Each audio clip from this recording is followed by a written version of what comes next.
Salut à tous, aujourd'hui on va parler un peu plus de Qigong. On est toujours dans les bases d'entraînement, vous avez bien compris les bases techniques. Maintenant on va essayer de voir comment je peux progresser et comment techniquement je peux mettre une séance de Qigong en place. Dans la première vidéo j'ai essayé de vous présenter une vision globale du Qigong et aujourd'hui on va essayer de rentrer un peu plus dans l'aspect technique. Donc on va commencer par la respiration. La respiration, dans le Qigong, dans ma pratique de Qigong, j'utilise deux respirations différentes. Une respiration abdominale, normale, disons, et une respiration abdominale inversée. La première, la respiration normale, donc dite bouddhiste. Cette respiration, elle est utilisée en Qigong et en méditation pour calmer le système. Donc, vous pouvez bien sûr vous renseigner très bien sur Internet et avec des professeurs de médecine chinoise, mais le plus simple à vous dire, c'est déjà la technique qu'on va voir ensemble. Donc je vous explique bien sûr la technique debout, d'accord, puisque c'est celle que j'utilise tous les jours. La technique debout, c'est une position bien ancrée au sol, d'accord, toujours pareil, à peu près l'écartement des épaules au niveau des pieds, les genoux déverrouillés pour laisser la hanche la plus mobile possible. La hanche, je vais légèrement la mettre en rétroversion, donc la rentrer légèrement sans contracter les fesses. On est toujours dans le Qigong, d'accord. Je ne m'occupe pas trop du haut du corps, bien sûr le haut du corps doit être positionné de façon à pouvoir expandre la cage thoracique, c'est-à-dire ne pas trop serrer les épaules devant et ne pas les tirer derrière pour ne pas contracter les épaules, d'accord. On va se focaliser au niveau du bas-ventre, le bas-ventre qu'on appelle dans les arts martiaux aussi le Tantien, d'accord. Il faut savoir que techniquement, c'est là où il y a énormément de sang, d'accord. Les viscères sont grandes, elles ont une grande fonction et de par ces fonctions, elles doivent être vraiment bien irriguées au niveau du sang. Donc qu'est-ce qu'on va faire? On va essayer avec cette respiration abdominale de soulager le cœur et la circulation cardiaque. On va, en inspirant, en tirant l'air avec le nez, on va expandre, c'est-à-dire pousser légèrement, laisser ouvrir le bas-ventre. J'inspire. Et quand je souffle, je vais tirer le bas-ventre vers moi, vers mon sternum, on peut dire aussi. Mais attention de ne pas prendre trop d'amplitude. Si vous prenez trop d'amplitude, vous allez contracter vos muscles et là, on n'est plus dans le Qigong. Maintenant, on va parler de quelque chose qui m'intéresse au plus haut point, puisque c'est la respiration inversée. La respiration abdominale inversée, je l'utilise aussi pour faire des sorties de force dans mes arts martiaux. On peut vous trouver ça dans le Tai Chi Chuan par exemple, le Baji. Donc techniquement, vous allez me dire, on vient de voir la respiration abdominale normale, l'inversé c'est l'inverse. Attention, c'est beaucoup plus compliqué que ça.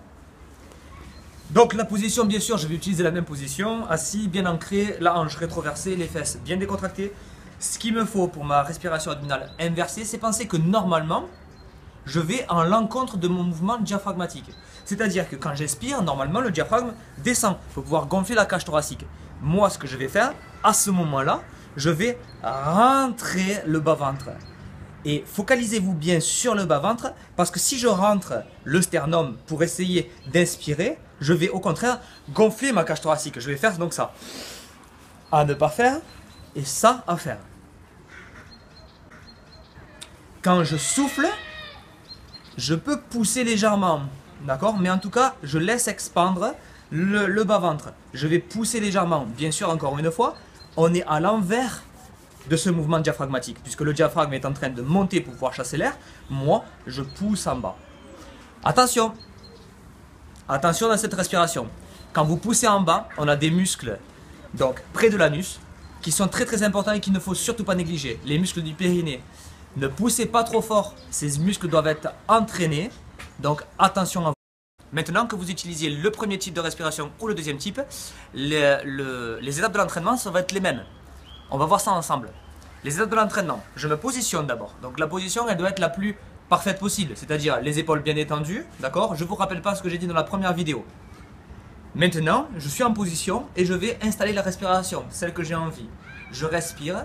Quand je respire, pensez à une courbe. La respiration ne doit pas être trop élancée vers le haut, c'est-à-dire trop inspirée, trop soufflée. Je ne dois pas être trop poussé, je ne dois pas trop compresser mes abdominaux, je dois toujours être détendu, d'accord? Donc, je respire.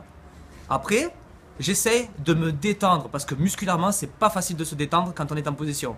Donc, je prends un drill, ce que j'appelle un drill, un enchaînement de base, où je vais détendre les muscles du cou en tirant la tête vers le ciel. Je vais détendre les épaules, les bras, puis après je vais descendre petit à petit sur les pectoraux, les abdominaux, rentrer la hanche, toujours essayer de rentrer la hanche tout petit, petit à petit. Je détends les jambes, qui sont très difficiles à détendre, les pieds jusqu'aux pieds, et je respire. Après, je fais un autre cycle, c'est-à-dire je regarde la posture, comment je suis bien positionné, je respire, je pense à ma respiration et je pense à me détendre. Je suis en posture et je continue comme ça. Au début, passez à faire 3, 4, 5 cycles maximum. Mais attention, le Qigong, si vous voulez vraiment vous détendre, c'est juste après tous ces exercices-là. Après ces exercices-là et quand je sens que je suis bien positionné, je sens quelque chose, c'est-à-dire que je sens que mon corps est bien décontracté et qu'il y a tout qui commence à circuler, là j'oublie. J'oublie que je suis là, j'ai des pensées positives, je peux essayer de faire le vide, et à ce moment-là, je parle de la vraie relaxation. Donc là on passe dans le Qigong plus santé et dans la méditation. Bien sûr, vous pouvez évaluer le travail pendant que vous êtes en train de faire la posture. Tout d'abord, il y a des ressentis normaux, c'est-à-dire les ressentis normaux, c'est les mains lourdes, d'accord, les mains vont s'alourdir, les pieds vont commencer à chauffer, d'accord, du fait de l'afflux de sang, et en plus de ça, vous allez avoir une sensation d'unité du corps. Vous allez avoir l'impression de faire une unité réellement entre les mains et les pieds. Vous pouvez avoir aussi pendant la séance des mauvais ressentis. Ces mauvais ressentis qu'il va falloir travailler pour essayer, séance après séance, d'améliorer ou bien sûr pendant la séance. Les premiers mauvais ressentis que vous pouvez avoir, c'est bien sûr les douleurs au niveau des épaules. Parce que je soutiens mes bras, forcément, si je suis trop contracté au niveau des épaules, je vais serrer les épaules et avoir des douleurs musculaires. Donc là, l'exercice, c'est vraiment de rattraper ces épaules. Ça veut dire que vous avez les épaules trop en avant. Après, vous allez pouvoir avoir des douleurs au niveau de la tête, c'est-à-dire une petite migraine, un petit mot de tête. Pour ça, vous tirez la tête vers le ciel, bien sûr, et vous rentrez légèrement le menton. Après, vous pouvez avoir des douleurs au niveau des membres inférieurs. Les membres inférieurs, disons que c'est des douleurs qui sont relativement fréquentes. Si vous êtes trop bas sur la posture, là vous pratiquez vraiment la force musculaire au niveau du bas du corps. Donc vous avez les jambes trop fléchies. Pensez à bien sûr relever légèrement. Vous relevez légèrement, engagez la hanche, engagez le bassin et le retenir bien avec les genoux. D'accord? Les derniers mots que vous pourrez avoir, c'est bien sûr les douleurs de dos. Alors les douleurs de dos, quand on fait du Qigong, c'est plutôt situé sur les interscapulaires. Parce que souvent on a, à l'inverse d'avoir les épaules trop devant, on va les avoir trop derrière. Et forcément on va contracter tout ça. En plus de ça, si vous êtes contracté des interscapulaires, vous allez plus avoir réellement mal au lombaire. D'accord? Donc pensez à engager la hanche et tirer du coccyx jusqu'à la tête, la colonne vertébrale, pour pouvoir soulager le poids du corps. Quelques petites astuces pour ne pas vous ennuyer pendant l'entraînement. Bon, d'abord, après vos 5 minutes d'échauffement où vous allez checker petit à petit votre posture et votre respiration, il faut pouvoir apprécier les choses. Donc, gardez au moins 5 minutes de plus pour essayer d'apprécier un peu et de faire votre petite partie méditative. D'accord? En plus de ça, le deuxième conseil que j'ai à vous donner, c'est essayer de varier. Moi, je vous présente la posture de l'arbre, mais bien sûr, vous pouvez donner des variantes en fait à cette posture-là. Vous pouvez vous renseigner bien sûr sur internet, je vais vous mettre des liens dans la description de la vidéo. On peut faire des postures plus hautes. On peut, pour se calmer un peu, pour laisser un peu descendre un peu les énergies, on peut laisser les bras en bas. On peut ouvrir un peu plus la posture et on peut changer carrément la structure de la position. D'accord? Tout ça dans l'idée que l'exercice doit être ludique pour vous, il doit vous faire du bien. Si vous cherchez l'aspect martial, ça doit vraiment vous donner un plus au niveau de vos mouvements. Et si vous cherchez l'aspect santé, il faut qu'à la fin de l'exercice, bien sûr, vous soyez détendu. Merci infiniment de votre attention. La vidéo touche à sa fin.